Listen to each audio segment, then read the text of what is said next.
Cuando estamos en la playa y queremos enfriar un refresco, simplemente colocamos el hielo y nuestras bebidas en una hielera. Esperamos unos minutos y por arte de magia nuestras bebidas están frías y listas para disfrutar. Y aunque esto puede parecer muy sencillo y que no pensamos muy profundamente en qué es lo que pasa ahí dentro, en realidad se debe a un concepto de termodinámica llamado refrigeración pasiva.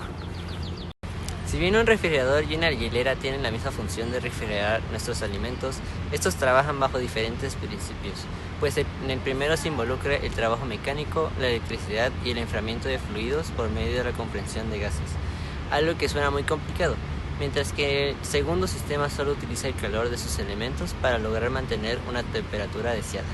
En este video aprenderemos y pondremos a prueba los principios de calorimetría y la refrigeración pasiva que actúan en una hielera. Ahora, ¿por qué las latas de refresco se enfrían? El principio cero de la termodinámica establece que si dos sistemas están en equilibrio con un tercero, estos están en equilibrio entre sí. En nuestra hielera contamos con tres elementos: la hielera, los hielos y las latas de refresco. Para alcanzar el equilibrio térmico, el hielo absorbe el calor del agua y las bebidas, ayudándolas a enfriarse. ¿Pero qué pasa con la temperatura ambiente? Ahí es donde entra la ley de Fourier, la cual nos habla sobre la conducción de calor. Esta ley establece que el flujo de calor es proporcional a la diferencia de temperatura y a la conductividad del material. La hielera está hecha de poliestireno expandido, el cual tiene una conducción térmica de 0.01 watts sobre metro por grado centígrado. Debido a esta baja conducción térmica, la hielera ayuda a reducir la velocidad con la que el calor externo entra. Sin embargo, poco a poco el calor entra del ambiente, se filtra a través de las paredes y comienza a derretir el hielo. Esto nos lleva a nuestro último punto. ¿A qué velocidad cambia la temperatura interna de la hielera? La ley de enfriamiento de Newton nos dice que la tasa de transferencia de calor depende de la diferencia entre la temperatura del sistema y la del ambiente externo. Si la temperatura exterior es muy alta, el hielo se derretirá más rápido, ya que el gradiente térmico es mayor, pero si mantenemos la hielera en un ambiente más frío, el hielo durará más tiempo porque la diferencia de temperatura es menor. Para los materiales se utilizaron una hielera de 26 litros, agua de 2 a 5 litros, hielo de 2.5 kilogramos, 4 latas de refresco vacías, 4 latas de refresco llenas, la cinta canela y para el segundo experimento se utilizaron 120 gramos de sal. Procedimiento. Como primer paso, se midió y registró la temperatura de todos los materiales involucrados, así como de la temperatura ambiente. Posteriormente, se pesó el hielo y las latas de refresco. También se midió la cantidad de agua y todos estos datos fueron registrados en las tablas del reporte.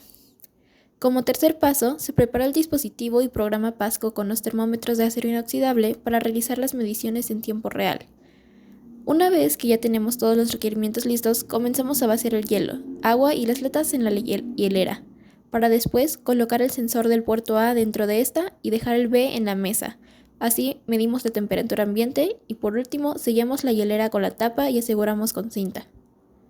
Una vez listo esto, se dio inicio a una medición por medio de Pasco y por la siguiente media hora se registraron datos y pudimos observar cómo se comportaban las gráficas de temperatura dentro de la hielera y fuera de esta.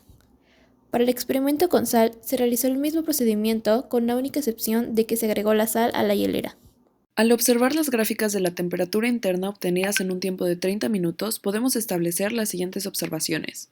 El primer experimento se refleja una variación durante el primer intervalo de 5 minutos de la gráfica.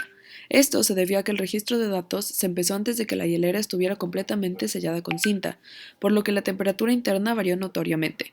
Tras mencionar esta consideración, ambas temperaturas disminuyeron en el intervalo de 0 a 300 segundos, alcanzando su temperatura mínima de 3.91 grados centígrados y menos 1.72 grados centígrados. Tras esto, empezaron a aumentar buscando un equilibrio térmico. En la hielera sin sal, alrededor de los 500 segundos, la temperatura volvió a disminuir de los 4.2 grados centígrados, llegando hasta los 4 grados al término de la medición, mientras que en la hielera con sal la temperatura continuó aumentando hasta llegar a los menos 0.6 grados. Para realizar los cálculos teóricos de la temperatura, se plantea la sumatoria de calor con los elementos involucrados. Se toma en cuenta las 8 latas de aluminio y 4 masas de refresco para los cálculos.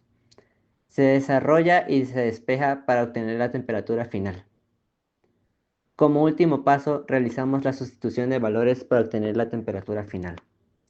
Al realizar los cálculos teóricos, obtuvimos que una temperatura de menos 8.15 grados Celsius, a comparación de la obtenida en el experimento de 3.91 grados Celsius. Consideramos que no obtuvimos una temperatura tan baja debido a errores en el experimento como el hecho de que se demoró en armar el sistema, dando paso a los hielos a derretirse un poco o la demora en cerrar y sellar la hielera. Además, en un experimento existen distintos rangos de error debido a factores humanos, ambientales o de sensibilidad de los sensores, por lo que es comprensible que nuestros resultados hayan variado, pues no se trata de un escenario ideal. Para realizar el cálculo de la conducción de calor, se toma en cuenta la pared frontal de la hilera con un área de 0.1092 metros cuadrados y temperatura interior de 3.91 grados centígrados, exterior de 19.35 grados centígrados, espesor de 0.017 metros, y se toma en cuenta que la constante de conductividad térmica del poliestireno es de 0.01 watts sobre metro por grado centígrado. Para este caso, se obtuvo que la expresión de la variación de temperatura era T es igual a menos 908.88x más 19.35. La temperatura en X igual a 1 centímetro era de 10.26 grados centígrados y la razón de conducción de calor en condiciones estacionarias fue de 0.99 joules sobre segundo. Para el experimento con sal se realizó el mismo procedimiento tomando en cuenta la temperatura exterior de 21.6 grados y la interior de 1.71 grados centígrados. Los resultados fueron T es igual a menos 1371.18x más 21.6 como expresión de variación de temperatura. La temperatura en X igual a 1 centímetro es igual a 7.88 grados centígrados y la razón de conducción en condiciones estacionarias. En conclusión, realizar este experimento nos permitió analizar y entender los principios de refrigeración pasiva y su relación con las distintas leyes de termodinámica, como el equilibrio térmico, su conducción de calor y la ley de enfriamiento creada por Newton. Esto se determinó con ayuda de las mediciones realizadas, obteniendo que la temperatura final en 3.91 grados centígrados, a diferencia de la teórica que fue de menos 8.15 grados centígrados, demostrando que existen diversos factores que afectan a la temperatura como el material o el tiempo en que se montó el experimento, teniendo en cuenta también que el segundo experimento se utilizó sal, lo que enfrió aún más el interior de la nevera.